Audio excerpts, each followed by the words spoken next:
Don't forget our last message.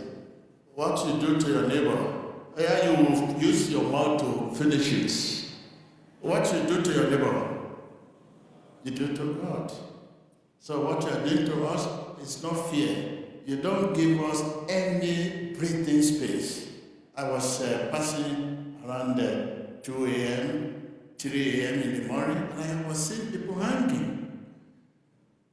Can you imagine the workers since yesterday, the worker in the house of God, they have not slept. They can't leave your main room in the night and sleep. Since yesterday, the people were on the main road around 3 a.m., 2 a.m. That you do to your neighbor, that you do to God.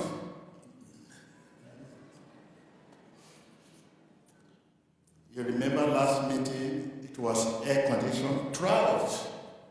We put on from beginning to the end. And you know the cause of air conditioning. Let us reflect on our social life. The cause of running our air conditioning generator and the water in the church today. We cannot begin ordering the stressed people. I mean, the sick one, the poor one, asking for financial support. Though it is scriptural. But the question remains, whom are we asking for support?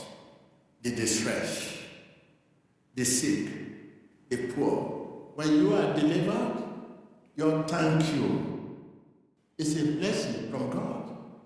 When you are healed, your thank you is a blessing from God. But when you are distressed, your thank you is distress. Because you are your thank you. Tell your neighbor. I can't hear you. Because you cannot live above your word. I am my thank you. You are your thank you. That is why most gifts today is a curse, not a blessing. You see people will greet you, good morning, daddy. Most of good morning, daddy, good morning, sir, are a curse, not a blessing. Most offering you collect in the churches all over the world are a curse, not a blessing. I mean, I am my thank you. You are your what? Tell your neighbor. You are your what? Because you cannot live above your word. You are your thank you. I am my thank you. This is why most gifts you receive today are a curse, not a blessing. This is why most blessings you receive are a curse, not a blessing. This is why you have to be very careful. After the service, you see whom to collect offering from. How will you know the distress? How will you know the sick? How will you know the poor? After their deliverance, you will know them. You will know whom to collect blessing from. If you don't ask you offering this, that, not that we don't know, not that it's not scriptural, but it's scriptural. Whom are we acting for financial support? Whom? That is the question. So I want to leave you here. Thank you. Rise up.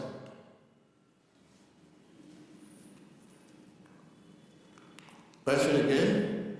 You are your what? Tell your neighbor again. I am my what? Because you cannot live above what? Above your word. Tell your neighbor again. You are your thank you. I am my thank you. Because I cannot live above my word. When you are distressed, your thank you is distress. When you are sick, your thank you is sick. So for me to stand here now and begin to say your offering, your thanksgiving, your this, your that, From whom? The sick one, the poor one, the rich one. Your heart will tell you whom you are. It's a tint of the heart. We have received a lot of email. People keep saying to us, no offering, no thanksgiving, every living water services, no thank you, nothing. We ask offering from whom? Distress, sick, worried people. When they are delivered, their thank you is a blessing from God.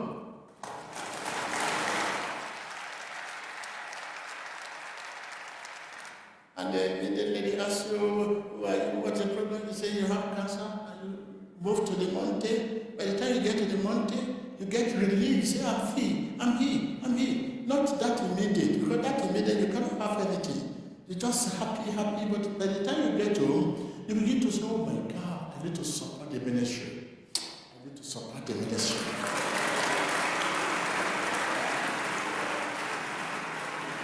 The next thing is, I need to support this ministry. I've spent so much fortune over this trouble. I need to support this ministry. But for now, you don't have. But getting home, I need to support the ministry. The one I need to support the ministry will also bless you to bless ministry.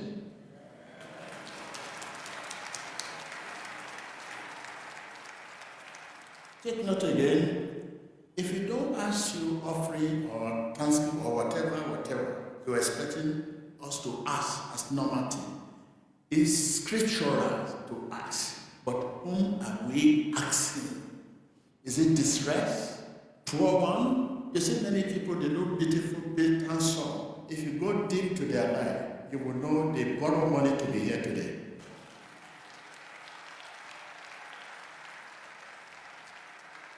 And we ask them to share us out of the money they borrow for offering. The money they borrow to be here, they should give part of it to the ministry. The appearance is deceptive. Tell your neighbor, I can hear you.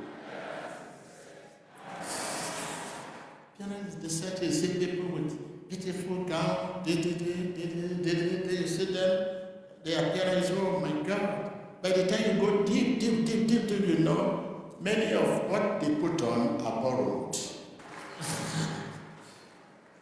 Or you now move to the car park, you are now looking for posh car, people that brought you posh car. And say, oh, this is posh car, must be very rich. Oh my God, a decorated slave. Tell your neighbor, a decorated slave.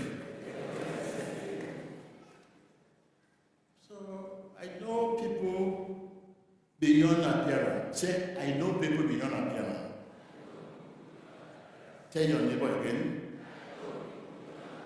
Tell your neighbor again. Again and again. That is me.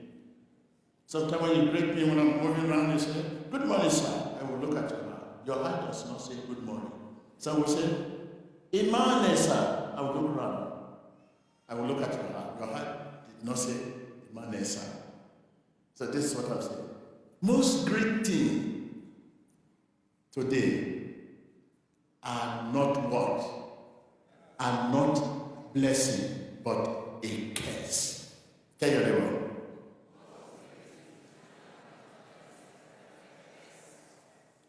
Most gifts, they send a gift to you, package a gift to you, they send a gift to you. You think it's a gift. Beautiful, you say beautiful. Most gifts are a curse, not a blessing. That is why our life is like it today. People you think is helping you, it's not helping you. What is given to you is not from his heart. That is why you are like this.